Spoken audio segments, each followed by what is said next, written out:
Bother your own kid. And only my parents bothering me.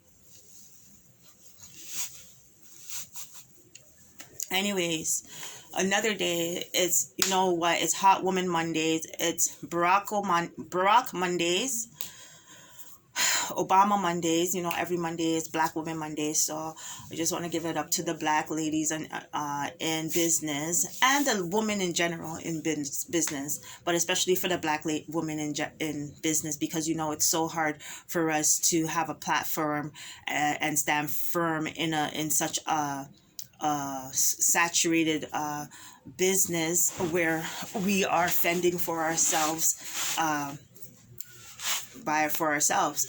I'm a sole proprietor. Oops. And I've had a bad a thrash of problems because I am a Black young single homemaker. And you know, a lot of individuals, you know, now want that lifestyle, and you know, maybe are getting tired of that same old path of, you know, struggling on their hands and knees, and just don't want to fail, and don't want to be a failure anymore. And you know, I decided to say no. I decided to say no to things, to bad habits, to things that weren't of just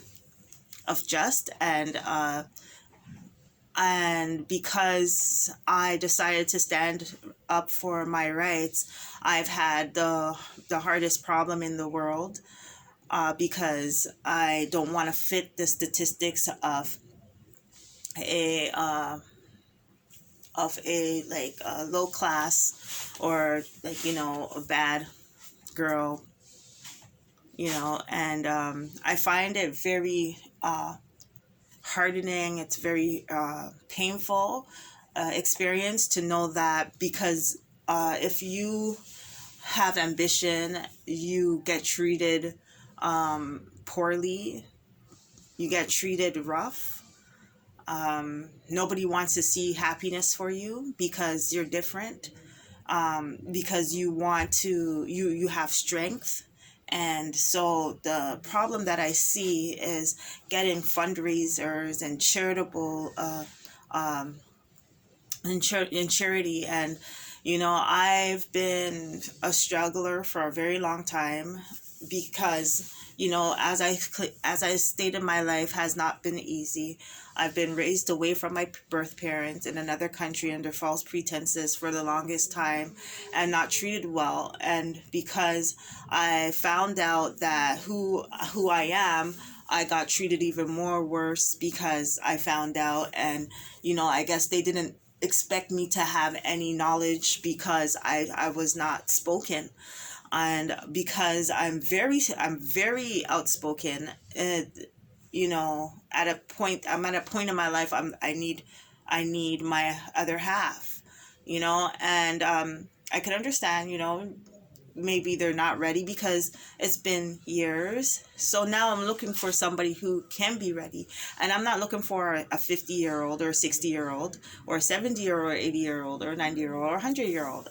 I know, because the stigmata behind blonde haired women is that they always want an older man because the sun is so high in the sky, so they must want some old person. And I was very blonde for a long time, and I stayed to myself. And because of that, I was picked on, you know. And I was born with blonde and black hair, just like most black people. You know, you have black hair on your head and blonde hair on your arms. You know, like I I wouldn't think there was anything wrong if I wore blonde, you know, because I have blonde hair on my back, on my legs, on my arms.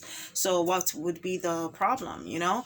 The problem is individuals who don't have blonde hair on their arms and they have black hair on their head. Doesn't matter what color their skin is, but if you have any golden rays on you, you're considered to be weak. And So I wore blonde for a very long time, and I never minded it because that's how I could see my eyes. I felt like it brightened up my face. I can see my face. Normally, I don't see my face, I just see my hands. So I've been targeted because I'm blonde and black, and most black men do not like blonde, they like black. So now, when I said, okay, fine, this guy really likes me, I'm going to he said, wear black for him. So I said, okay, but now I wear black and then I'm being targeted for wearing black hair. And I feel sad, rest in peace to Michael Jackson, because I feel like that was one of his major issues. But why would he cry about it in words, in a talk? He cried about it in a song. And I feel really sad about that. Like, individuals who have mixed backgrounds, they are targeted, they are treated like, who cares if you're either black or you're either white. And if you're in between, you're nothing. That's the middle class people. You are just nothing. I'm classy. You're middle, you're mixed. So when you're middle class, you're nothing. You're either light or you're dark, or you're white or you're black. And if you're caramel in between, you're nothing. You either have to be really light skinned, really dark skinned, or white or black, and that's it. There is no in between. So the people who fall in between, the brownins, the pretty brownins, they get treated the roughest. And that's the saddest thing about reality, because it's the truth. People like to hide, but it's the philosophy of how the world goes around. And me, I just want uh, free healthcare. I want to be able to put my campaign up, all ears out. Like, people don't have to have that annoying nagging conversation in the back of their brain when they're at lunch with their wife or their husband, or at the gym, or on a peaceful walk to the beach, and they just want to hear serene water or air, and all they hear is mumbling and bumblings and arguments and questions and stuff like that. And it's unnecessary. And I feel that it's unnecessary now because I'm found. Simple. Because I'm found. I know nobody likes the fact that I'm found. Nobody likes me.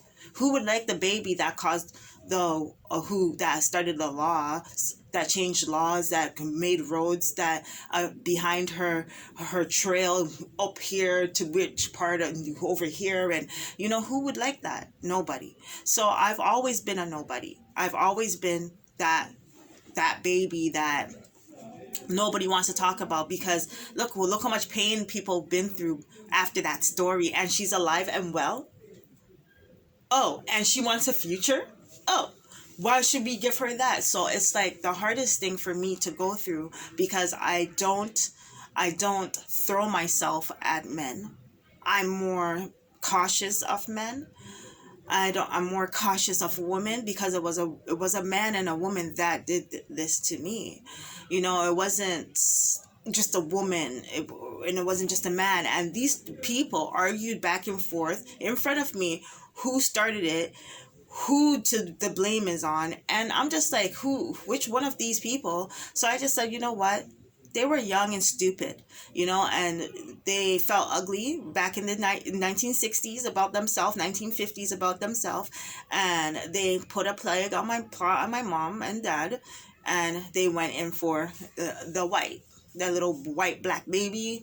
They heard about a little black kid with a white background, and I'm here now. My sister, I don't know if she's my sister, but they want to play this story like, oh, she's going to have to answer to us, life or death, heaven or hell. And fine. If we're at that stage now, and all these things bad has happened because, never giving me a chance. And it's just like, you guys give peace a chance. You guys always give peace a chance, right? But what about love? You guys are always talking about love is invisible.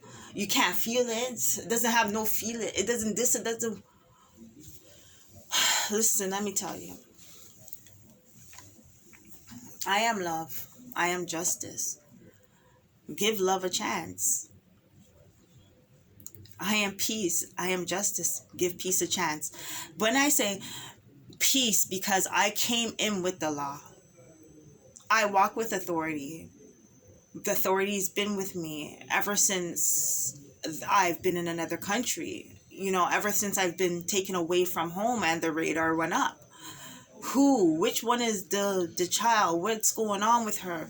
Where's her responsibilities? Can she manage running the world? Can she do this? And I can, but can you give me a chance to stand on my feet instead of taking every time I get up, trying to get me down because I'm up? That's what I don't like. My mere apologies, I don't feel your apologies, brother, because why am I still crying? Why am I still crying?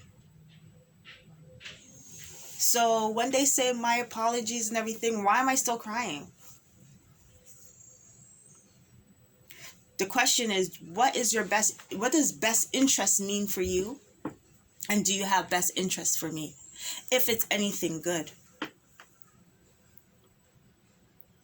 Because I shouldn't be hassled, is the whole point. There shouldn't be anybody cheering on no Robert.